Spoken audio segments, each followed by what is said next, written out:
하나님의 나라를 전파하며 하나님께서 가장 원하시는 게 뭐냐? 237 현장에 하나님 나라가 임하는 겁니다. 그 외에 다른 게 없어요. 왜냐하면은 많은 사람들이 복음이 없어 죽어가고 있기 때문에 이 사람들을 살려야 된단 말이에요. 그래서 하나님은 우리가 조금 육신적으로 잘 먹고 잘 살고 좀 어떨 때는 좀 힘들기도 하고 그런데 관심 없어요, 하나님은. 그래서 그렇게 사랑하는 이스라엘 백성들조차도 그 하나님의 뜻에 벗어나니까 가차없이 하나님은 7 재앙으로 그 민족을 몰아쳤습니다. 그리고 전 세계에 다 흩어버렸어요. 왜? 237 복음을 전해야 되니까. 전 세계에 복음을 전해서 그들을 살려야 되기 때문에 이들을 흩었습니다. 저기 시베리아, 동시베리아 그 가면은요, 우리 선교사님 그 시베리아 캠프 하다가 어느 마을에 동네에 들어갔는데 거기 다 유대인이야. 100%. 아니, 유대인들이 여기 시베리아, 동시베리아까지 와서 도시를 이루고 살고 있는 거예요. 그 어떻게 생각하니까 옛날에 그 소련 시대에 그 공산주의에서 막 이주 정책을 막 하니까 피해서 이스라엘로 못 돌아가고 남은 사람들이 이쪽으로 도망와가지고 여기서 마을을 이루고 살고 있는 거예요. 거기 가서도 예수는 그리스도라고 복음을 전한 거거든요. 거기서 또 예수 믿는 사람이 또 나와. 그래, 유대인에게도 복음 전했다면서 막 그 포럼 하시더라고요. 아니, 그 동네에 유대인이 살 줄은 정말 생각도 못하고 갔는데 있는 거예요. 그만큼 전 세계 이스라엘을 흩었는데 우리 한국 사람도 그 못지않게 흩어짐을 당한 사람들이에요. 조선시대에 완전히 망하고 온 세계로 다 흩어졌잖아요. 어제 자유를 찾아서 시베리아로 갔던 사람들이 블라디보스토크하고 만주 갔던 사람들이 그 러시아에 붙잡혀가 우즈베키스탄 저 중앙아시아로 강제 이주돼가지고 얼마나 이 고초를 많이 당했습니까? 그런데 그게 중요한 게 아니고 그 중에 제자가 있고 렘넌트가 있다는 거예요. 그래서 우리가 지금 기도하고 있는 우즈베키스탄의 이르쿠츠크의 우리 로자 백로자 전도사님도 4세잖아, 4세. 그 고려인 4세. 그 지금 강성사님 만나면서 복음 받고 러시아 RT에서 졸업하고 우리 교회도 왔다 갔잖아요. 우리 노빈재 집사님은 나이는 동갑이고. 그러니까 거기 이제 교회가 세워졌단 말이에요.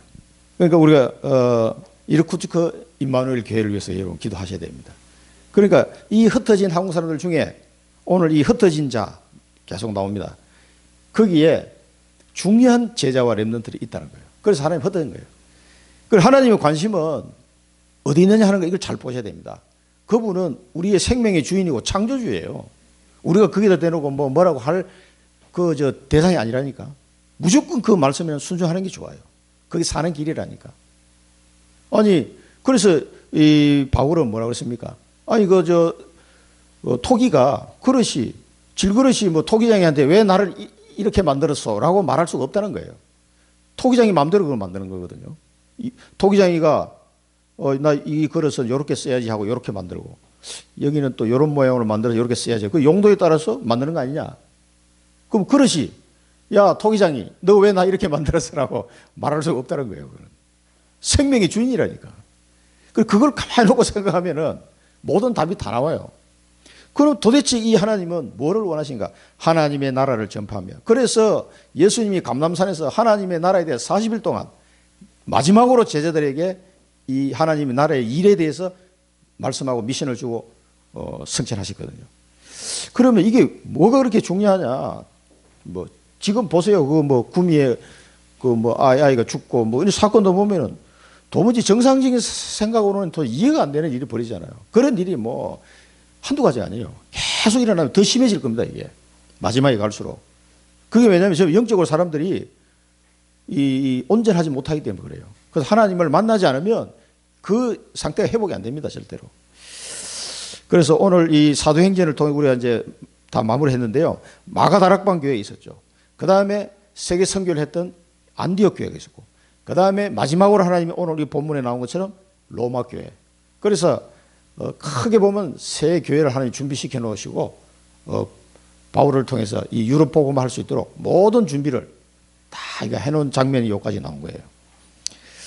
그래서 유럽 복음화가 돼야 세계 복음화 되니까 하나님은 유럽에 이제 복음 들어가도록 준비를 하신 거거든요. 그 결과로 지금 우리나라까지 이제 들어온 거 아닙니까? 지난번에 서론에서 지난 주간에 우리 주신 말씀을 잠깐 한번 보면은요. 제일 먼저 저는 은혜 받은 게 요괴벳이에요. 요괴벳 얘기를 많이 들었는데 지난주에는 이게 제 마음에 새롭게 많이 와닿더라고요. 이 요괴벳의 도전이에요. 도전. 한번 그 상황을 한번 생각해 보세요.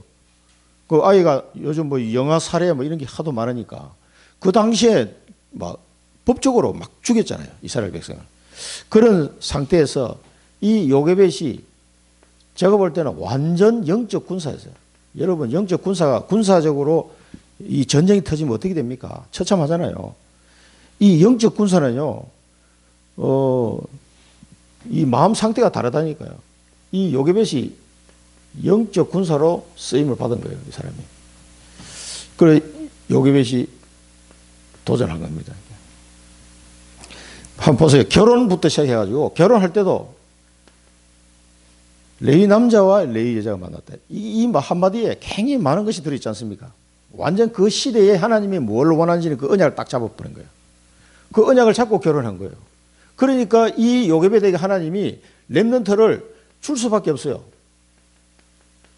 이 모세라는 렘넌트를 누구한테 딴 사람한테 안 주고 요괴벳에게 딱 줬거든요. 그리고 한 시대를 살릴 언약을 잡았기 때문에 언약 잡은 결혼이 되니까 이런 렘넌트가 태어나는 거예요. 뭐 우연히 이렇게 하다 보니까 요괴벳이 모세를 낳았구나. 이게 아닙니다. 그리고 이 사람이 이 아들을 낳고 양육하는 것도 한번 보십시오. 진짜 어떻게 보면은 그때 요괴벳의 마음이 어땠을까? 처절한, 어떻게 보면 처절한 상태예요. 다 죽는 상황이니까. 실제적으로는. 그리고 이제 나일강의 그 아그들한테 이게 애를 갖다 다 집어 던져버리니까 어떻게 되겠습니까? 이 아이를 또 그렇게 해서 공주에게 이렇게 만남을 해가지고 그 하나님이 지혜를 주신 것 같아요. 그래서 공주가 어디서 목욕을 잘하는지 공주가 보고 뭐랬습니까? 이 히브리 아이구나 하는데 안 죽였어요. 히브리 아이인 줄 아는데 보니까 너무 예쁘구나. 내 아들을 삼아야 돼. 이런 마음이 들도록 하나님이 하신 거죠. 그래서 그 공주가 목욕하는 데를 요괴벳이 알았던 것 같아요. 그리고 그 근처에다 이렇게 갖다 놓은 거지. 그리고 보니까 저기 웬 상자가 저기 왜 떠 있지? 갖고 와봐. 이렇게 된 거죠. 그래서 공주의 아들이 되도록. 그래서 젖을 먹이면서 뭡니까? 언약 전달은 언약 전달. 이 언약 전달은 정말 막 피 튀기는 온 집중이 아마 다 됐을 것 같아요. 그러니까 집중이 잘 되면은 이 공부하는 것도 효과가 금방금방 나타나거든요. 짧은 시간에 굉장히 집중해야 하면 2시간 공부했는데 하루 공부한 것 이상으로 집중이 되거든요. 그러니까 얼마나 긴장이 되고 그래 했겠어요.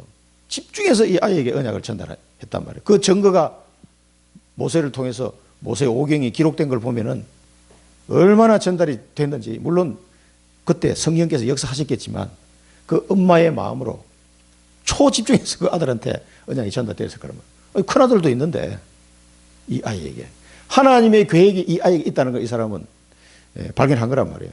그러니까 막 그래서 이 한 사람을 통해서 요괴벳은 237을 살리는 이런 일들이 벌어진 거죠. 이 모세 오경이 없으면 어떻게 되겠습니까? 성경의 뼈대가 모세 오경인데 전 세계를 살리는, 지금도 전 세계 237을 살리는 말씀으로 계속 쓰임받고 있잖아요. 그러니까 수천 년 전에 이 요괴벳의 한 언약 전달이 이렇게 중요하게 쓰임받을 거는 아마 요괴벳이 상상을 못 했겠죠. 그래서 우리가 위성 일부에서 나왔습니다만 가장 어려울 때, 가장 어렵다고 생각하는 그때가 뭡니까? 가장 중요한 응답을 하나님은 준비하신다 그랬어요. 그 요괴벳의 예만 보더라도 그랬어요. 요셉도 그렇고 다윗도 그렇고 모든 사람들 쭉 이 목사님이 예를 들었잖아요. 가장 어려울 때 가장 중요한 응답이 하나님은 준비하신다는 것은 꼭 아셔야 됩니다. 이거는 개인적인 것도 그렇고 국가적인 것도 그렇고 어떤 위기가 오거나 어려움이 왔을 때 반드시. 그래서 저는 우리나라 역사를 이렇게 보면은요, 조선은 망해야 돼요. 완전 망해야 돼요. 복음 전환 오는 많은 선교사를 죽였잖아요. 그 나라는 망할 수밖에 없어요. 그 위정자들이 국민들을 돌볼 생각이 없으니까 망하고 하나님이 새로운 나라를 우리나라를 세우게 하죠. 그 대한민국인데 그 대한민국에 거의 3분의 2가 교회 중직자들을 하나님 쫙 깔아버렸잖아요. 그 사람들을 통해서 새로운 나라를 하나님 만드셨어요. 그게 우리 대한민국에 세워진 이 내용을 보면 초창기에. 그래서 사람들이 누가 뭐라 그래도 하나님이 세운 나라 저는 대한민국을 생각합니다. 그럴 수가 없어요.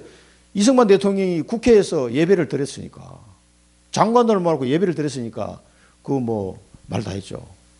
대표기도 이렇게 다 장로님 만수 집사니까 당신 대표기도 하시오. 그럴 정도로 분위기가 하나님이 세운 나라예요. 잘못은 많이 있겠지만은. 그래서 하나님은 대한민국을 통해서 뭡니까? 지금 세계 선교를 지금 하고 계시는 거거든요. 이걸 보면은 지금 역사상 한국처럼 이런 나라가 없잖아요. 완전 2차 대전 전에 망했던 나라가 이렇게 후원받았던 나라가 후원하는 나라로 바뀐 나라는 대한민국이 유일해요. 이 50년 사이에. 우리 어릴 때 해도 굉장히 고기 못 먹고 1년에 진짜 2번 설하고 추석 때 먹지 제대로 이 고기를 본 적이 없잖아요. 맨날 보리밥이다. 그래 먹다 지금은 너무 많이 먹어가지고 안 먹으려고 그래. 일부러 막 오트밀 찾아서 먹고 기름기 뺀다고. 이게 지금 북한을 보세요. 지금 굶어 죽고 있는데. 이게 그냥 일어나는, 이 사람이 하는 일이라고 생각하면 큰 오산입니다. 이게. 정치인이 잘한 것도 아니고 기업인이 잘해서 된 것도 아니에요. 하나님이 축복하시네. 내가 이 말 했더니 바야람마가 오해를 해가지고 뭔 소리 하냐고 처음에 막 대들더라고. 역사적으로 얘기해야지 말았어요. 두고 말 거다. 자, 가장 어려울 때 하나님은 중요한 응답을, 우리나라 역사를 봐도 그래요. 굉장히 중요한, 진짜 얼마나 못 먹고 못 사던 그 시절에 하나님은 렘넌트를 다 준비해가지고요. 세워서 다 쓰시잖아요. 중요한 응답을 하나님 주십니다. 그 다음에 두 번째 우리가 참고해야 될 거는, 우리가 가는 현장은 언약의 땅입니다. 그죠? 하나님이 나를 그냥 보낸 게 아니에요. 내가 처한 곳은, 그래서 내가 있는 직장이든 산업체든 살고 있는 동네든 아파트 값이 올라가서 간 게 아니라니까요. 하나님이 이 현장에 나를 보내시는 반드시 이유가 있습니다. 이게 언약의 땅이에요. 여기에 하나님이 예비된 제자, 준비된 제자, 영원한 제자, 절대 주권 속에 있는 제자를 다 숨겨놨어요. 이걸. 이 언약의 땅에. 저는 청주를 언약의 땅으로 잡았잖아요. 사랑부 현장을 언약의 땅으로 잡았잖아요. 지포 성교 현장을 언약의 땅으로 잡았잖아요. 언약 잡으면 돼요. 왜 언약을 당신 마음대로 잡냐? 하나님이 내게 주신 것을 확인되면 돼요. 그게 언약이에요. 그러니까 아브라함이 가나안 땅 가야지, 가나안 땅 안 가면 개고생하는 거예요. 그건. 안 해도 될 고생을 한다니까. 그럼 하나님 자녀가 하나님이 지금 나를 어디로 보내려고 하는지를 모르고 앉았으면은 굉장히 신앙생활이 고통스럽습니다. 이게 뭔가 열심히 해도 안 되고 일이 계속 막히고 꼬이고 해요. 계속 뭔가가 우리가 삶이 내가 계획했던 대로 안 가고 자꾸 꼬인다. 그거는 뭐냐면은 하나님이 나를 보내시라고 하는 언약에 방향하고 지금 뭐가 안 맞는 거예요. 그때는 계속 꼬여야 돼. 꼬여야 되고 문제가 터져야 된다니까. 그래 이제 고민을 하지. 이게 왜 이렇지 하면서. 그리고 기도하다 보면요. 하나님의 언약이 딱 잡히는 거예요. 그러니까 그 고난이 아니고 축복이라니까 이게. 반드시 그렇습니다. 이게. 그래서 이 제자들을 찾아서 치유하고 이 사람들이 굉장히 갈급하게 영육간에 갈급해 있다니까요. 이 사람들. 진짜 복음 주면 다 치유돼.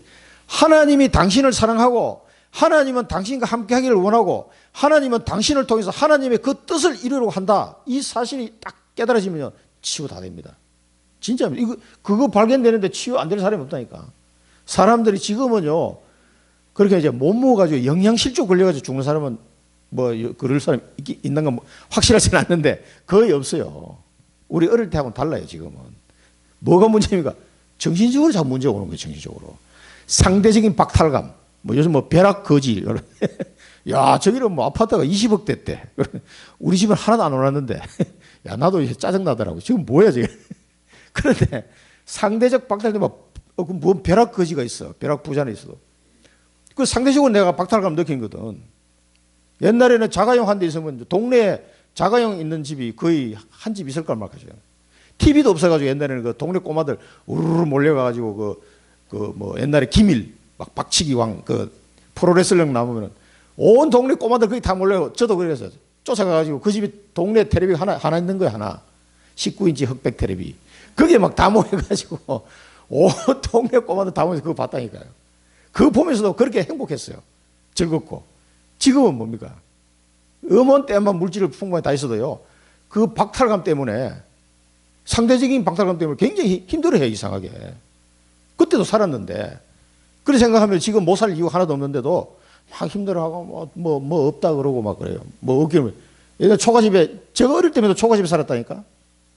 그 상상이 됩니까, 그게? 나이 드신 분들은 이제 초가집 다 기억나실 거예요. 초가집에 살았다니까. 그 이제 정신적으로 문제가 오는 거예요. 이게. 영적으로 문제가. 그러니까 사람들이 이게 물질적으로는 풍요한데 하나님을 못 만나니까 이게 전부 다 막 미치 하는 거예요. 정말 제정신입니다. 갈수록 더 심해집니다. 물질하고 반대로. 물질은 많아지는데 이 정신적으로는 굉장히 고통스러운 시대가 옵니다. 그 성경에서 말씀하고 있는 거잖아요. 그래서 이 사람들을 복음으로 치유해줘야 돼요. 치유해주고 이들을 플랫폼으로 딱 세우는 겁니다. 플랫폼이라 하면 우리가 미션홈이나 지교회 같은 그런 플랫폼을 한 사람을 딱 세워놓으면은 이 한 사람을 통해서 계속해서 아웃소싱이 되는 거예요. 사람이 살아납니다. 이게. 그래서 하나님은 교회를 세우셨어요. 교회를. 이런 일들을 시스템적으로 하려고 그러면요, 교회가 필요합니다. 교회가. 그래서 하나님이 교회를. 그 여러분 교회를 볼 때, 청주 임마누엘 교회를 볼 때요, 깊이 기도하셔야 돼요. 하나님이 왜 이 교회를 세우실까? 여러분 청주에 있는 지금 돌아가는 영적인 상황을 한번 보세요. 저는 아주 이를 갈았습니다. 장로 때. 정말 원통해가지고 이대로 내가 진짜 눈물 감을 수 없을 정도로 마음이 아팠다니까요. 왜 이 현장에 복음운동이 안 일어나냐. 다락방 전도운동이 훈련도 엄청 받았는데 여기에 막 사무치더라고 사무쳤어요. 진짜로. 너무 부끄럽고 창피하고 이런 거예요. 장로도 책임이 있잖아. 목사님들하고 장로님들이 책임져야 되거든. 이거는. 그러니까 이게 이 교회 시스템이 진짜 다락방 전도운동하는 교회가 세워져야 돼요. 전도운동할 교회가 세워져야 돼. 이게 하나님의 뜻이라니까. 그래서 청주 임마누엘에 세워졌다는 사실을 아셔야 돼요. 하나님은 이 교회로 이 전도운동할 자를 보내실 거 저는 100% 확신합니다. 제자는 사람이 만드는 게 아니에요. 하나님이 예비해놓고 준비해놓고 영원한 그 제자예요. 절대 주권 속에 있는 제자라니까. 지난번 화요 집회에서 말씀하셨잖아요. 그래서 이 교회를 통해서 하나님 주신 언약, 도대체 그 언약이 뭐냐? 이게 내 개인하고 교회 언약이 통해야 된다니까. 소통이 안 되면요, 청주 임마누엘교회 오실 필요가 없어요. 잘 보셔야 된다니까. 또 말씀이 소통이 돼야 돼요. 그래서 우리가 말씀 포럼 합니다. 말씀을 포럼 해보면은 알 수가 있어요. 그 다음에 이 말씀을 붙잡고 기도하게 되잖아요. 이 기도로 전부 소통이 돼야 됩니다. 이거는 목회자와 중직자에도 소통되고 중직자 간에도 세신자와도 모든 사람들이 여기에 소통이 되어져야만 정상이에요. 이게 교회를 바로 이해한 거예요. 이게. 그렇게 되면은 뭡니까? 올인을 할 수 있습니다. 올인. 우리가 뭐 아무것도 없이 무슨 올인을 합니까? 말도 안 되지.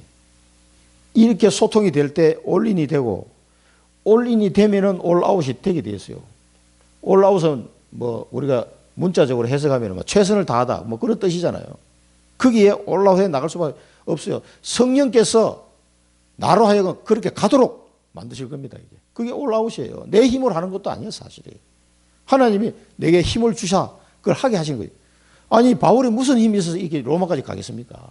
그것도 요즘처럼 비행기 타고 가는 것도 아닌데 얼마나 힘들겠어요. 죽을 고비를 수십 번 넘긴 사람 아닙니까? 그렇게 올라웃 할 수 있는 이유는 하나님이 성령으로 힘을 주시기 때문에 그래요. 오력이 충만한 거지. 그러면은 이 우리 청주 현장이 올 체인지 되는 일은 당연하게 일어나게 되어 있습니다. 이걸 오게 돼서 우리가 하는 게 아닙니다. 하나님이 이 계획을 가지시고 우리를 부르신 거예요. 그래서 우리는 여기에 언약소 들어가기만 하면은 이게 소통이 되는 교회가 딱 세워지면 하나님이 다 이루어 가십니다. 그러면 청주 지역에 예배된 제자가 없겠습니까? 많습니다. 그걸 찾으시면 돼요. 너무 쉬운 거죠. 보물찾기 하는 거예요, 보물찾기. 그래서 이 비밀을 가진 자는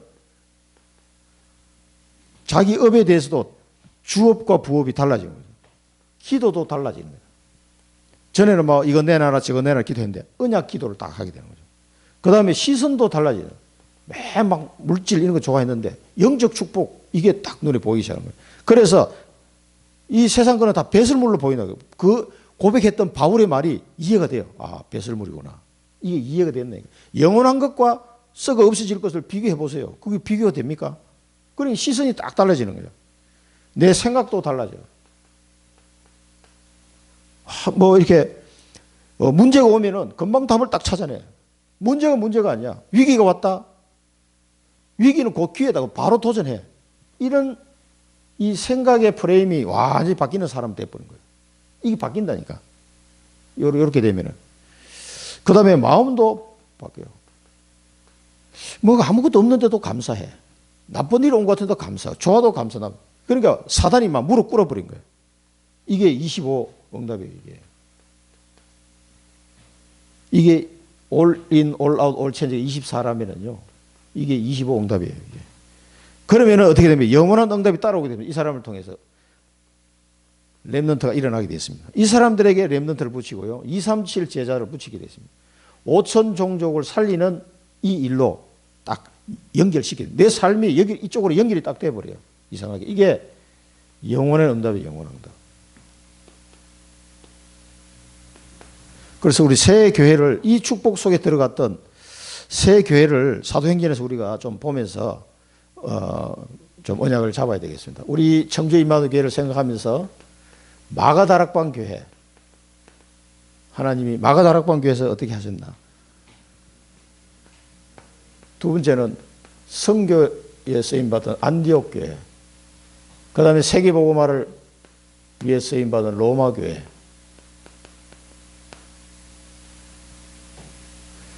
마가다락방 교회는 첫 번째 하나님이 주신 언약이 뭡니까? 138 언약을 주셨죠. 오직 그리스도. 또 이 138 언약을 이게 제대로 여기 답이 안 나온 사람은요, 신앙생활 자체가 어렵습니다. 우리가 지금까지 배운 게 신앙생활 율법적으로 뭐 이렇게 해야 된다, 뭐 저렇게 해야 된다, 윤리 도덕적으로 말을 많이 듣는데요. 그건 기본이에요. 지금 그보다도 더 중요한 게 있어요. 그게 138 언약이에요. 그리스도로 내 인생의 모든 답이 나야 돼요. 이게 안 나면은요, 뒤에 아무것도 안 됩니다. 그러면 편하게 사는 동안에 천국은 가겠지만 계속 힘들어, 뭐가. 그리스도로 하나님께서 모든 답을 다 주셨다는 이 말이 진짜 맞는지 질문하고 확인하셔야 돼요. 그게 일입니다, 일. 그러면은, 그 다음에 내가 이 땅에 살아서 해야 될 일이 뭐냐? 가장 최우선적으로 해야 될 일이 하나님 나라예요. 그래서 하나님 나라의 일을 하고 내 직업하고 아무 상관이 없다. 하나님 나라의 일을 하고 우리 가정하고 아무 상관이 없다. 그러면은 하나님은 관심이 없어요, 거기는. 그 사람은 그냥 알아서 살아가야 돼. 절대 성령의 역사를 체험을 못하게 돼 있습니다, 이런 사람은. 하나님 자녀인데도. 하나님은 여기 최고의 관심을 가지고 있던 하나님 나라의 일. 그래서 예수님이 얼마나 중요했으면 성천하기 직전에 40일 동안 이 말씀을 하셨겠냐고요. 아무 중요한 일도 아닌데 그냥 야 얘들아 와봐라, 하나님 나라의 일을 내가 얘기해 줄게. 그렇게 했겠습니까? 가장 중요한 일을. 그래서 하나님의 나라의 일을 이루기 위해서 하나님은 뭡니까? 아버지께서 내 이름으로 보내실 성령, 다른 보혜사 성령, 그가 너희와 항상 영원히 함께 할 것이다. 내가 한 말을 기억나게 하고 깨닫게 될 것이다. 왜 성령의 약속을 했겠습니까? 하나님의 나라 일을 해야 되니까 이 성령의 약속을 하신 거예요. 그냥 우리가 뭐 소풍 가고 맨날 뭐 노는데 뭐 성령 충만이 필요하겠어요. 그냥 소풍 갔다 오면 되지. 그런데 하나님의 나라 일을 하려고 그러면요, 내 힘으로는 안 돼요. 절대로 안 됩니다. 그러니까 내 힘으로 안 되고 내 능력으로는 안 되는 거예요. 그렇기 때문에 성령의 약속을 주신 거예요. 이게. 그래서 그리스도 하나님 나라 성령 충만 이 언약을 잡아야 정인이 돼요. 정인. 땅 끝까지 정인이 되는 거예요. 그래서 이 마가다락방에 모여서 일사 뭡니까? 오로지 기도한 거예요. 집중기도, 합심기도, 오로지 기도. 그래서 138, 1사가 돼야 되는 거예요.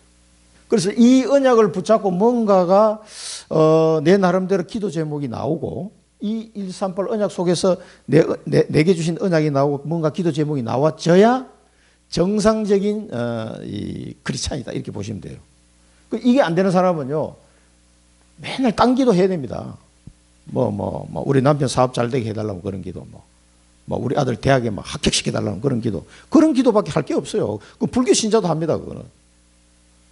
그런데 기도가 달라져요. 왜 우리 아들이 서울대 합격해야 됩니까? 138 하나님, 이 렘넌트에게 하나님 준 이 계획이 있지 않습니까? 합격시켜달라. 이러면 이제 그 기도가 제대로 된 기도란 말이에요. 아니 뭐 때문에 가야 될지도 모르는데 왜 우리 남편의 사업이 잘 돼야 됩니까? 138 땅 끝까지 복음 전하게 되기 때문에 그 일에 헌신하기 위해서 이 사업이 복음 경제 회복돼야 된다. 이 기도면 정상적인 기도죠. 그것도 없이 무조건 뭐 잘 돼야 된다. 건강해서 뭐 어떻게 할 건데. 138하고 아무 상관이 없는 거는 그건 기도가 아니에요. 그거는 저 우상숭배하는 사람 기도하고 똑같습니다. 그거는. 그래서 뭐 연말에 뭐 모여가지고 큰 교회에서 입시 그런 거 해가지고 막 또 기도해야 하고 그런 거 하잖아요. 정말 저는 솔직히 그런 거 볼 때마다 이러면 이제 잘못하면 교회 문 닫겠다 싶더라고. 큰 교회도 제가 가보니까 다 그렇더라고요. 막 10,000명씩 모이는 교회도. 그러니까 이걸 성도들이 이 비밀을 모르고 있는 상태에서 막 경제적으로 물질적으로 복받아라 건강해라 이런 얘기만 하면요. 진짜 그건 사기꾼이라고 생각합니다. 저는. 진짜로. 하나님 앞에 서야 돼요. 그 다음에 이 사람들이 받은 거 약속대로 성령이 강림해서요. 성령의 오순절날 날이 이름에 성령 강림했습니다. 성령 강림하면서 5가지 응답을 받게 된 거죠. 이거를 잘 보시면 이 은혜를 우리가 받아야 돼요. 성령 충만 은혜를 받았죠. 2장 4절에 보면 성령의 충만 은혜를 받았어요. 진짜 약속대로. 그래서 이 성령 충만 은혜는 구약시대 때는 이런 은혜를 받은 적이 없어요. 누구도. 이제 예수님이 모든 언약을 성취해놓고 약속을 성령 보내시고 약속했었기 때문에 그게 처음으로 이루어지는 현장이에요. 이 마가다락방 현장이. 여기에 성령이 충만하게 임했는데 그 요엘서 말씀이 성취된 거다. 베드로가 그렇게 얘기했잖아요. 이 충만한 은혜는 지금껏 누구도 맛보지 못한 은혜를 이 사람들이 받은 거예요. 굉장한 은혜를 받은 겁니다. 이게 요엘서 말씀이 성취된 것이다 라고 베드로가 설명합니다. 이 사람이 낮술이 취했나 하니까 이 사람은 지금 시간이 몇인데 지금 술을 취했냔 말이야. 성령의 충만한 말씀 성취다 말씀입니다. 요엘서 말씀을 딱 들어가지고 말씀 성취의 그 내용을 이야기하죠. 이 5가지는 우리도 꼭 받고 누려야 될 응답들입니다. 이게 진짜 응답이에요. 이 안에 다 있습니다. 그 다음에 이 사람 통해서 전도 문이 딱 열리기 시작합니다. 그래가지고 베드로가 쫙 너희가 십자가에 매달아 죽인 그 예수를 하나님께서 다시 살리셨다. 그분이 우리 구세주다.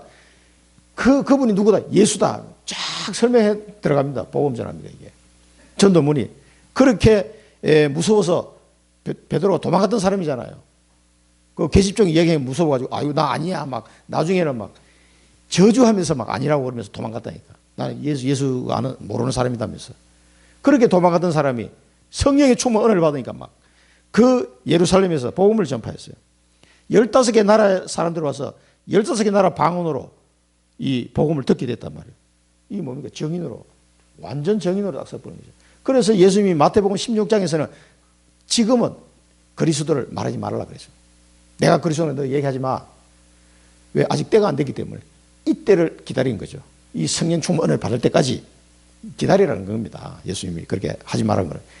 이때 이제 정인으로 여러분들이 현장에 성령의 충만 은혜를 못 받으면요 절대 그리스도의 정인으로 서지 못하고 말하지 못합니다. 안 되게 돼 있어요. 내 지식으로 능력으로 되는 게 아닙니다. 성령의 충만 은혜를 받으면 나도 모르게 말이 나오는 게 나도 모르게. 저도 그거 경험해 봤어요. 그리스도의 복음이 나도 모르게 나와요. 직장 현장에서 다 먹고 살기 위해서 바쁘게 뛰는 그 현장에서 승진하려고 막 눈에 불을 켜고 있는 그 현장에서 진짜 그 술수가 어마어마합니다. 몇 수 앞을 내다보고 대화를 나누고 참 이 사람들 머리도 좋다. 이게 악한 데는 얼마나 머리가 빠른지. 몇 수 앞을 내다봐. 나는 그 사람들 술을 따라갈 수가 없어. 나는 기도할 수밖에 없더라고. 대단한 사람들이 많습니다. 이 반도체 현장에 그래도 전자공학과 나가서 공부 좀 한다는 놈 다 모인 거예요. LG하고 삼성 쪽에. 그 똑똑한 사람들로 경쟁하려니까 진짜 머리 잘 돌아가더라고. 참 기껏 배운 게 그 머리밖에 안 되는 거예요. 우리는 기도하면 하나님이 우리를 인도하십니다. 전도문이 열리면서 정인으로 서게 돼요. 그러니까 어떻게 해요? 3천 신도가 하루에 그냥 몰려버렸어요. 예수를 믿는 현상이. 물론 이제 예루살렘이기 때문에 하나님을 다 아는 사람들이니까 그리스도가 누구냐 이것만 가르쳐주면 이 사람들은 다 믿을 사람들이니까 이런 일도 있었겠지만 폭발적으로 하루에 그래서 3천 명이 예수를 영접했다는 건 이 세례를 주려면 어떻게 했겠어요 이게. 굉장히 바빴을 것 같아 사도들이. 3천 신도가 몰려온 거예요. 우리가 어찌할꼬 우리가 어찌할꼬. 그걸 복음을 줬습니다. 그러면서 날마다 현장이 뭡니까? 예수 믿는 사람이 날마다 더하여지더라 그래서 날마다. 그러니까 날마다 현장에 말씀 운동이 일어난 거죠. 날마다. 성경 구절을 이제 적어놓은 걸 참고하시기 바랍니다. 그래서 이런 일들이 벌어졌습니다. 이 응답을 마가다락방 교회가 받은 언약과 이 응답입니다. 이 두 가지만 우리가 사실 받으면 다 끝나요. 다 끝납니다. 그 다음에 한 가지 이제 중요한 거는 이 마가다락방 교회가 선민 사상을 뛰어넘지 못해가지고 선교에 사실 잘 안 돼요. 그래서 하나님이 어떤 사건을 준비하면 스데반의 순교 사건을 정해놓은 겁니다. 이 스데반의 순교는 어마어마한 내용이 다 들어있는 건데 이게 하나님이 스데반 순교를 통해서 아주 중요한 일들을 하셨어요. 우리가 성경 구절을 자, 요거는 이제 지도상으로 우리가 주요한 도시만 제가 이름을 이제 넣어놨습니다. 저 지중해를 수천 킬로를 한번 갈 때마다 5천 킬로를 뛰었으니까 얼마나 어마어마한 그 선교 여행을 바울이 했는지 참 이거 우리가 정말 상상할 수 이건 성령의 역사가 아니면 도저히 될 수 없는 일이라는 걸 알 수가 있습니다. 사도행전 5장 28절에 보면 이르되 우리가 이 이름으로 사람을 가르치지 말라고 응검하였으되 너희 가르침을 예루살렘에 가득하게 하니 이 사람의 피를 우리에게로 돌리고자 함이로다. 이 대제사장하고 이 사람들이 예수 얘기하지 말라고 이제 얘기할 때입니다. 그러니까 안전병에 일어나고 이 응답 속에 안전병에 일어나고 하니까 예루살렘에 가득했다 이 가르침이. 이 청주에 예수가 그리스도라는 가르침이 가득해야 돼요. 그게 우리가 해야 될 일입니다. 그러니까 자기들이 예수님 십자가 못 박아 죽였기 때문에 이 피를 우리에게 돌리려고 하는 거 아니냐 말이에요. 이래가지고 계속 핍박을 한 겁니다. 너희가 나무에 달아 죽인 이건 이제 사도들의 얘기입니다. 나무에 달아 죽인 예수를 우리 조상의 하나님이 살리시고 이스라엘에게 회개함과 죄사함을 주시려고 그를 오른손으로 높이사 임금과 구주로 삼으셨느니라. 우리는 이 일의 증인이요 하나님이 자기에 순종하는 사람들에게 주신 성령도 그러하니라 하더라. 이 일의 증인들. 그 다음에 사도행전 5장 42절 보면 그들이 날마다 성전에 있든지 집에 있든지 예수가 그리스도로 가르치기와 전도하기를 그치지 아니하니라. 이 사람들은 확실한 정의이기 때문에 말을 아니할 수가 없는 거예요. 내가 계획을 세워 말해야 되겠다 이게 아닙니다. 입을 다물고 있기가 더 어려워. 그러니까 막 계속 얘기하는 거예요. 이게. 왜? 자기 이스라엘 민족이 이 저주에서 빠져나와야 되니까. 예수님을 그리스도 아니고 잡아 죽였으니까 여기서 구원받아야 될 거 아닙니까? 그러니까 이 사도들은 속이 터지는 거지. 그러니까 날마다 이 이야기를 그치지 않는 거죠. 그 7장에 보면은 이제 이 스데반 사건인데 7장 52, 53절에 보면 너희 조상들이 선지자들 중에 누구를 박해하지 아니하였나. 이 스데반이 한 얘기입니다. 의인이 오시리라고 예고한 자들을 그들이 죽였고 이제 너희는 그 의인을 잡아준 자요 살인한 자가 되나니. 요 말만 안 했어도 돌에 안 맞았을 텐데 아브라함부터 쫙 해가 다윗 솔로몬까지 이야기 다 하고 끝에 가서 이 말을 딱 했어요. 이내 완전 눈이 뒤집어진 거예요. 요거만 빼고 자 잘해라 이랬으면 될 텐데 이 말 하는 말면 이제. 그런데 스데반이 순교해야 됩니까 안 됩니까? 순교해야 돼. 굉장히 하나님의 중요한 계획이 있단 말이에요. 그 두 가지 계획이 있습니다. 말하되 보라 하늘이 열리고 인자가 하나님 우편에 서신 것을 보노라. 이제 완전 결정타를 날려버린 거예요. 인자가 누굽니까? 예수님이잖아요. 하나님 우편에 서신 걸 보노라 하니까 이 사람들이 더 뒤집어진 거지. 성 밖으로 내치고 돌로 칠세 정인들이 옷을 벗어 누구예요? 사울이라 하는 청년의 발 앞에 두니라. 이때 사울을 하나님이 딱 준비시켜 놓은 거예요. 그래서 스데반의 순교를 통해서 극심한 박해가 일어났어요. 박해가 일어나고 이 사울이라는 청년을 딱 하나님이 준비하는 시간표였습니다. 이때가. 그래서 이 스데반의 순교 이후에 흩어진 자들이 계속 나옵니다. 이게 흩어지지 않으면 안 돼요. 흩어져야 돼. 그래서 우리가 흩어진 자, 남은 자, 흩어진 자 나오는데 굉장히 중요한 단어입니다. 사울이 그가 죽임을 당함을 마땅히 여기더라. 그날에 예루살렘에 있는 교회에 큰 박해가 있어 사도 외에는 다 유대와 사마리아와 모든 땅으로 흩어지니라. 그러면서 4절에 보면 그 흩어진 사람들이 두루 다니며 복음의 말씀을 전하세요. 이 흩어진 사람들이 박해를 피해서 도망갔는데 두루 다니며 복음의 말씀을 전했단 말이에요. 이게 하나님의 방법이란 말이에요. 이 박해를 통해서 선교의 문이 딱 열리기 시작한 거예요. 또 하나님이 한 시대를 준비해서 쓰실 렘넌트 사울 청년을 딱 준비해 놓은 겁니다. 이 스데반이 죽는 모습을 사울이 보도록 그렇게 하나님 딱 자기가 옷을 맡아고 정인으로서 이 사람은 죽으면 마땅하다. 그렇게 정인으로 섰던 사람이 사울이에요. 사울 평생에 스데반의 죽음이 이 기억을 안 할 수가 없는 상태로 완전 각인돼 버려서 갈 때마다 그 얘기합니다. 이 사람은 내가 말이야 스데반 죽는데 찬성하고 내가 옷을 받아 정인으로 섰던 사람이다. 그러니까 막 너무 그 부분만 생각하면 괴로운 거지 사실은. 그렇게 내가 교회를 박해했던 사람 아니냐. 그래서 이 흩어진 사람 통해서 사마리아 문이 열리고, 물론 그 사이에 또 다른 일을 통해서 하나님이 중직자를 7명 세웠는데 그 중에 스데반은 순교하고 빌립은 사마리아에, 물론 사마리아는 뭐 문화권은 유대하고 비슷하니까 그래도 외국은 외국, 우리가 뭐 북한에 가서 선교하는 건 마찬가지고. 그래서 그 사마리아 그렇게 유대인들이 싫어하고 정오했던 민족, 그 사마리아 민족에게 복음 전하러 갔단 말이에요. 도망가가지고 그 다음에 성령께서 인도해가지고 뭐 아프리카 내시를 만나서 에티오피아 복음하죠. 그 다음에 하나님이 또 베드로를 고넬료를 만나고 가이사랴에 가서 이 로마 군인에게 복음 전하했죠. 그 뒤에 안디옥까지 도망갔단 말이에요. 사람들이 안디옥까지 도망을 갔는데 그게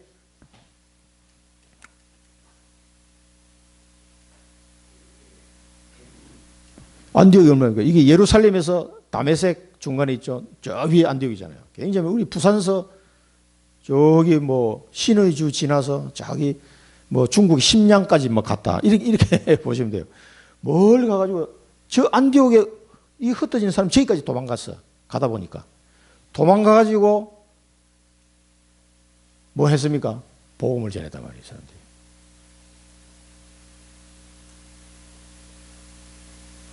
네, 사도행전 11장 19절 21절 보면 그때에 스데반의 일로 일어난 환란으로 말미암아 흩어진 자들이 베니게와 구브로와 안디옥까지 이르러 유대인에게만 말씀을 전하는데 이때까지만 해도 유대인에게만 복음 전했어요. 근데 그 중에 구브로는 그 섬이죠. 처음 선교하던 그 섬이 저 바나바 고향 그 구브로와 구레네는 아프리카, 예? 아프리카 사람이에요. 아프리카 북부 지역에 있는 이 구레네 몇 사람이, 이 사람이 유대인인지 이방인지는 정확하게 모르겠어요. 그 흩어진 유대인인지 아니면 그쪽 이방인이 복음받은 사람인지 모르겠는데 구브로와 구레네 몇 사람이 안디옥에 이르러 헬라인에게도 말하여 주 예수를 전파하니 어떻게 돼요? 주의 손이 그들과 함께 하심에 수많은 사람들이 믿고 주께 돌아오더라. 주의 손이 함께 하는 이 말은 성령이 강하게 역사했단 말이에요. 뭐야? 하나님이 기뻐하신다 이 말이에요. 이 헬라인과 이 이방인들의 복음 전하니까 하나님 너무 기뻐하셨다는 걸 누가가 이렇게 기록한 거예요. 주의 손이 뭐 보입니까 이게? 눈에 안 보이는 건데. 근데 그들과 함께 하심에 성령에서 아주 강하게 역사해서 수많은 사람들이 주께 돌아오도록 안디옥이 이 수리아 안디옥이거든요. 이 안디옥이 그 수리아 지역에 이제 로마 행정구역상으로 큰 주의 주, 이 팔레스타인까지 다 통치하는 그 주의 수도가 안디옥입니다. 그 당 저기서는 제일 큰 도시예요. 저기서 완전 복음 운동이 일어난 겁니다. 거기는 왜냐하면 안디옥이니까 외국인들이 많이 오는 동네란 말이에요. 유대인들도 가서 살고 로마 사람도 오고 많이. 거기에 헬라 사람들도 많이 와 있는데 거기 복음 전했다 이 말이에요. 이 흩어지지 않으면 복음이 전해지지 않기 때문에 하나님은 흩어버렸어요. 그래서 이 마가다락방에서는 언약과 성령 임하신 거, 이 5가지 응답. 그래서 그리고 스데반의 순교를 통해서 막 흩어버렸어요. 흩어진 자로 가서 선교문이 최초로 사도가 아니라 빌립 집사를 통해서 선교문이 제일 먼저 열렸어요. 그 다음에 베드로. 이렇게 한 상태에서 하나님이 안디옥 교회를 세운 겁니다. 그래서 여기 우리 붙잡아야 될 언약은요. 우리 일대지에서는 붙잡아야 될 언약이 뭐냐. 숫자로 되어 있죠. 138, 14, 237.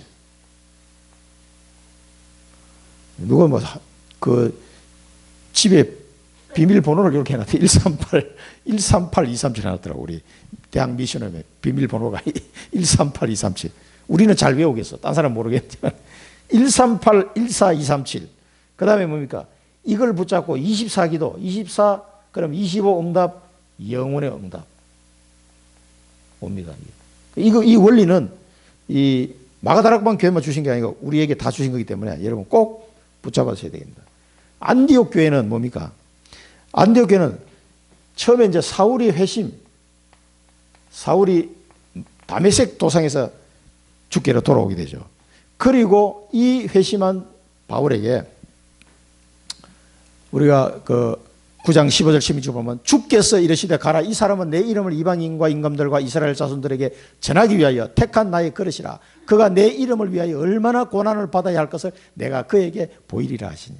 그래서 이 하나님이 사울이라는 사람 하는 바울을 택했습니다. 이게.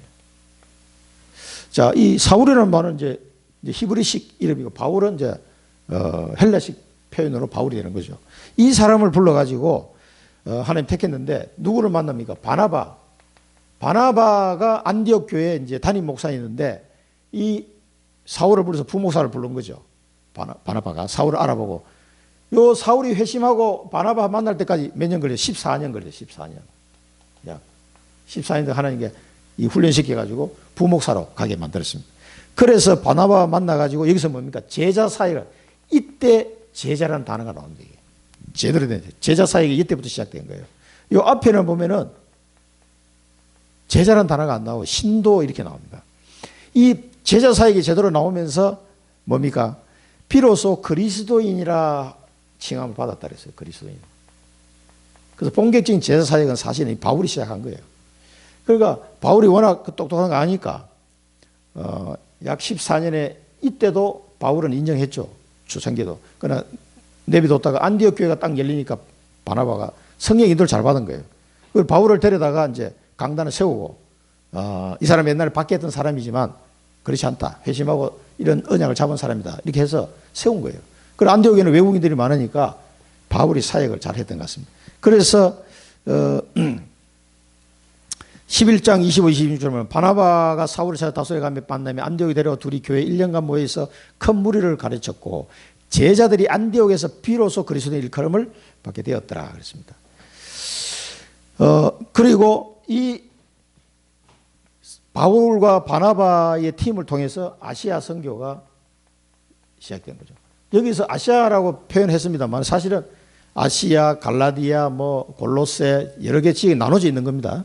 그 대표로 그냥 아시아라고 표현한 건 지금도 아시아라는 단어가 대표로 쓰기 때문에 이 아시아 지역 선교를 통해서 구보로, 비시디아, 안디옥, 이고니온, 루스드라, 디모데 이런 더베, 에베소 막 계속 다녔죠. 그래서 이 안디옥에서 보면 다소가 있고 다소가 이제 바울의 고향이잖아요. 그다음에 더베, 이고니온, 루스드라. 루스드라는 안전병이 일어나고 루스드라는 누굽니까? 디모데 제자가 찾아지고요. 그렇게 더베의 사람은 가이오, 에베소는 두기고 이런 사람들이 계속 일어납니다. 뭐 다른 지역은 이제 다 뺐습니다만 맨 왼쪽이 아시아 지역이니까 이걸 대표로 그냥 쓴 겁니다. 그래서 에베소에서 3차 선교행들 에베소에서 3년 동안 사역을 하게 되죠. 그래서 이 본격적으로 아시아 전 지역에 교회가 세우고 제자들이 일어나는 이런 일이 벌어지게 된 겁니다. 그런데 중요한 거는 이 안디옥 교회가 선교를 하는데 가장 중요한 포인트가 뭐냐? 그걸 우리가 기억하셔야 돼요. 13장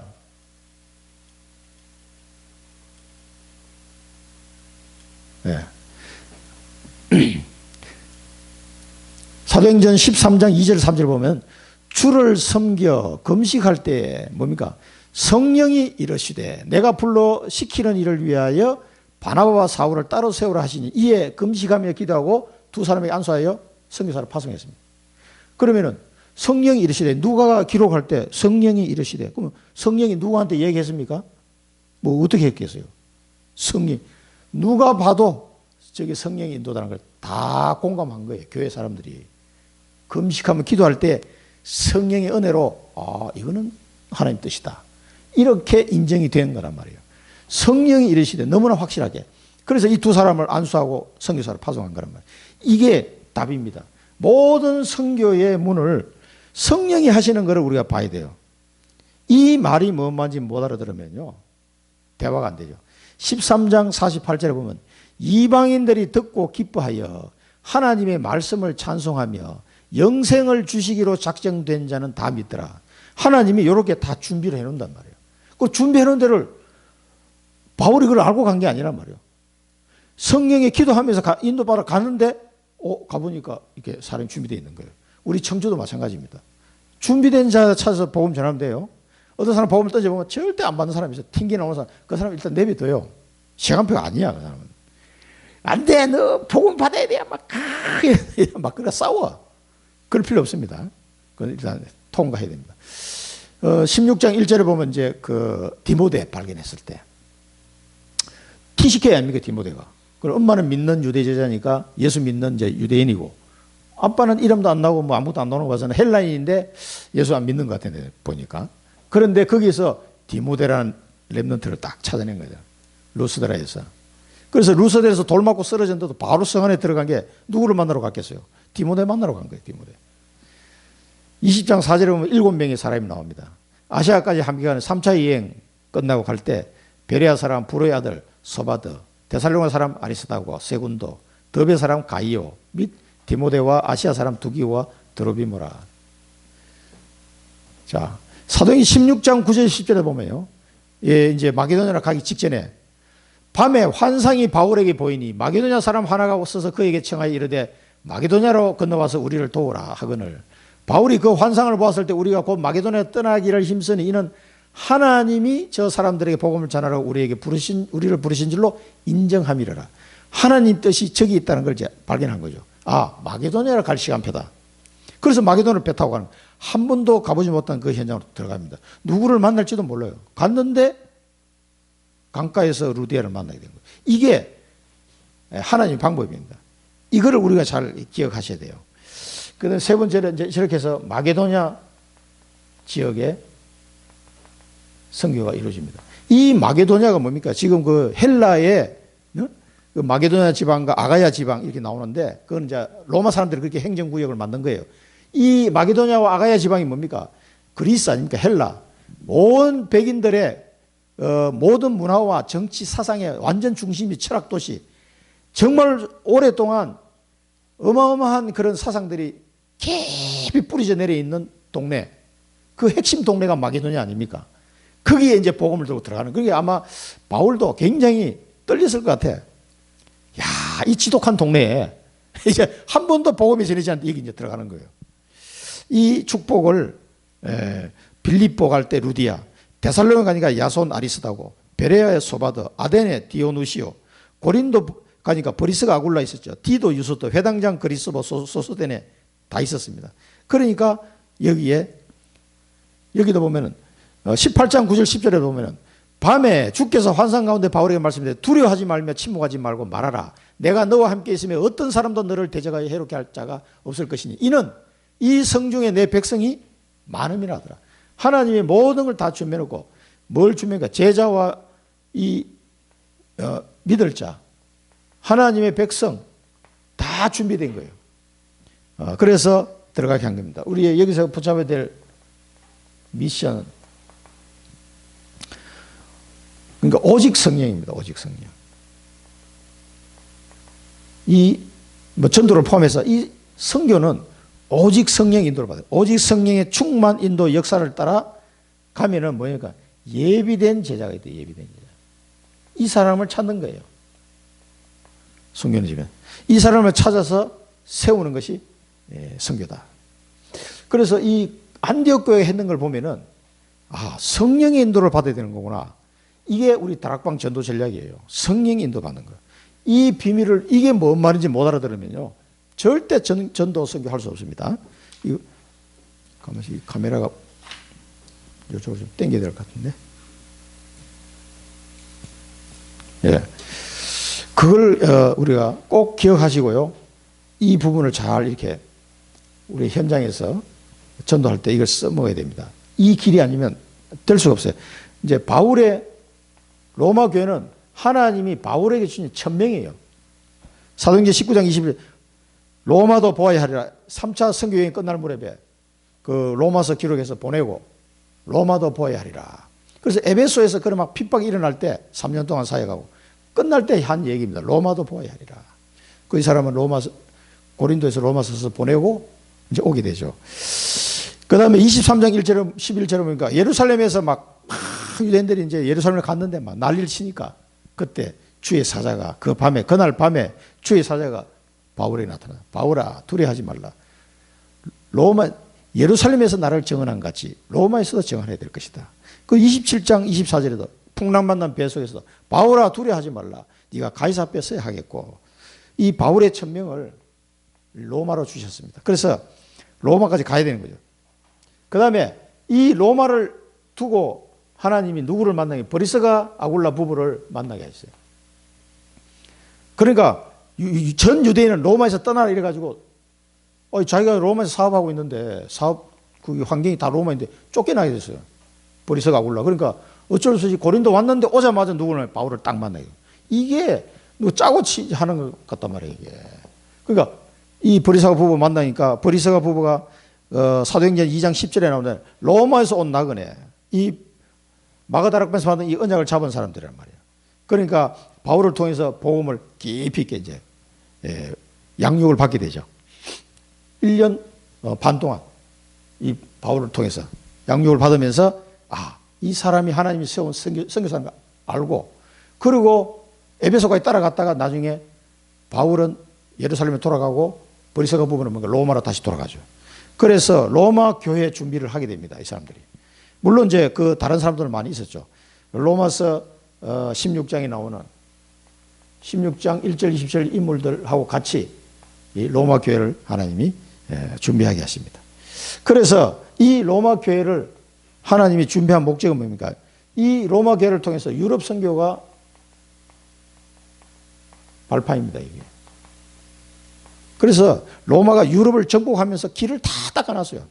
그 정복하려니까 영국까지 쳐들어가죠. 그러니까 독일도까지 쳐들어가고. 그러니까 이 도로 닦아놓은 걸 타고 나중에 선교사들이 그쪽으로 다 들어가게 됩니다. 그래서 유럽 복음화 되게 되죠. 그래서 로마가 완전히 망하는 때쯤 한 AD 500년 후반때 그때는 유럽에 상당히 복음이 많이 전파됐었어요. 그래서 그 로마에 쳐들어왔던 사람들이 그거 막 무식하게 이제 그 백인들 있잖아. 막 로마에 쳐들어가가지고 이제 정복하려고 그러는데 그때 이탈리아죠. 이탈리아 이 로마 사람들이 이제 그때는 군사력이 이제 정치력이 떨어지니까 밀린단 말이에요. 그러니까 로마 감독 그 당시에 그걸 교황이라고 불렀어요. 야, 당신이 나가서 좀 중재를 좀 해라. 이제 군사적으로 안 되니까 그래서 로마 교황이 막 쓴 거예요. 야, 너 하나님 자녀 아니냐? 우리도 하나님 자녀야. 그래 된 거예요. 그런데 너 칼로 우리 죽이면 되겠어? 우리가 복음 전해준 사람들인데. 그러니까 하나님 자녀 너 그러면 세례 안 줄 거야? 그러니까 쫄아가지고. 그래서 공격을 못한 거예요. 그걸 막아낸 사람이 로마 교회 막 역사적으로 떠버린 거예요, 사람이. 그래가지고 로마 교회 그때부터 전 유럽을 1000년 동안 로마 교회에 쥐락펴락하게 된 겁니다. 뭐 물론 그 당시에 순진한 것도 있었지만은 이 유럽 이 바울이 순교하고 난 뒤에 유럽으로 복음이 한 250년 동안 복음이 들어간 거예요. 그러니까 그런 일이 이제 벌어진 겁니다. 그런데 여러분 세계사를 보시면은 나옵니다, 이게. 그래서 여기서 2년간 오늘 본문을 보니까 계속 복음 전한 거예요. 2년간. 그러면서 자기 그 유대인들을 모아놓고 자기를 이제 변명했죠. 했는데 뭐 별로 잘 안 믿으니까 이 구원이 이방인에게 보내질 줄 알라. 그래서 이방 선교에 대한 그걸 이제 선을 하는 장면으로 이제 이 사도행전이 끝납니다. 그러면서 하나님의 나라를 전파하며 주 예수 그리스도에 관한 모든 것을 담대하게 거침없이 가르치더라. 그래서 이 거침없이 가르친 이 사람들이 로마 귀족의 자녀들도 있고요. 많은 사람들이 그 당시에 예수 믿게 됐습니다. 그래서 로마서 15장에 보면 이제 서바나까지 갈 거를 이미 계획을 하고 이 로마에 오게 됐잖아요. 그 다음에 여기서 또 아시아 지역에 있는 교회를 위해서 옥중 서신 4권을 또 보내기도 하고요. 그게 뭡니까? 우리 에베소서, 빌립보서, 골로새서, 빌레몬서 이 옥주선서 해가지고 보내서 그 교회들을 또 안정시키고 이런 일들을 이 로마 감옥, 이 감옥이 아니라 이제 군사 한 명 붙여가지고 자유롭게 있을 수 있는 가택 연금 상태, 여기서 이제 복음 운동을 하나님 하도록 했습니다. 그래서 우리가 붙잡아야 될 비전은 뭡니까? 여기서 붙잡아야 될, 그래서 하나님은 우리를 이 마가다락방 교회, 안디옥 교회, 로마 교회 이 축복을 우리 교회에 하나님 주신 거예요. 그러니까 우리를 통해서 올 원단 메시지처럼 237 영적 파수꾼이에요. 이 어마어마한 축복을 우리에게 주셨습니다. 이게. 그 다음에 병든 자를 치유하는 영적 의사, 그 다음에 서밋 삼중직 대사, 렘넌트를 서밋을 세우는 그리스도의 삼중직 대사로 우리를 부르신 겁니다. 이게 택한 나의 그릇이다. 여러분들을 하나님이 택한 나의 그릇입니다. 하나님께서 그렇게 여러분 부르신 겁니다. 그래서 우리가 결론적으로는 마지막 사명이에요. 내 인생의 마지막 사명. 이게 천명언약이에요. 천명언약. 바울에게서는 로마에 있던 것처럼 요거를 꼭 찾을 거예요. 그렇습니다. 요거 찾으면은요 24 기도가 됩니다. 반드시 나의 마지막 사명을 꼭 찾으셔야 됩니다. 그 다음에 이걸 찾아 24 기도하면은요 그 다음부터는 하나님의 시간표를 기다리면 됩니다. 하나님의 시간표가 반드시 오기 때문에 이거 누릴 거. 요 찾은 걸 가지고 계속 누리면서 기도하고 있으면요 하나님 시간표는 그게 25 응답입니다. 하나님의 나라가 임하게 되어 있어요.